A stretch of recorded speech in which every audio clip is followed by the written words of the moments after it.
তো hello guys, তোমরা সবাই কেমন আছো? আর বাচ্চার মায়েদের নিয়ে কি বলবো। রাত হয় বাচ্চার মায়েদের যখন সারাদিনের কাজ করে বিছানায় একটু ঘুমোতে যায়, বাচ্চা তারপর যখন উঠে যায় খাওয়ার জন্য, তখন একটা মায়ের কতটুকু পরিমাণ শক্তি ব্যয় হয় সেটা কি আপনারা জানেন? হাজবেন্ডরা কি জানেন? আপনাদের কি করা উচিত? আপনাদের সেবা করা উচিত, আপনাদের সকালে উঠে নাস্তাটা মুখে গুঁড়ে তুলে দেওয়া উচিত, তারপর রাতে খাবারটা সামনে এগিয়ে বেড়ে দেওয়া উচিত।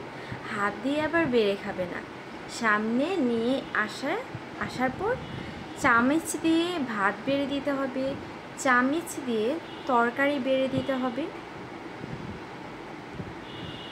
এখানে যে রাতে তার মা ঘুমাতে পারছে না, সকালে উঠতে হয়, ঠিক আছে, সকালে উঠতে হয়, 6টা বাজে উঠে বসে থাকে, সে তো আর ঘুমায় না, সারাদিন এরকম বিরক্ত করতেই থাকে।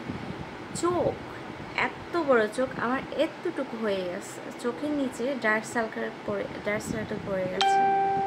কেউ কি এসে দেখে যায়? কেউ এসে দেখে যায় না। আমার বাচ্চা আমি কিভাবে পালতেছি সেটা একমাত্র আমি জানি, আর একমাত্র উপর আল্লাহ তাআলা জানে। তো বেশি কিছু বলবো না, বেশি কিছু আবার ভিডিওতে বলতে গেলে অনেকের গায়ে ফুসকা লেগে যাবে।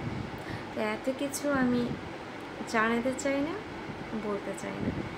জাস্ট এতটুকু বলতে চাই, হচ্ছে মায়েরা যারা আপনারা সিঙ্গেল থাকেন, ঠিক আছে, আপনারা হচ্ছে আপনাদের মতো করে আপনাদের বাচ্চা গড়ে নেন, কারণ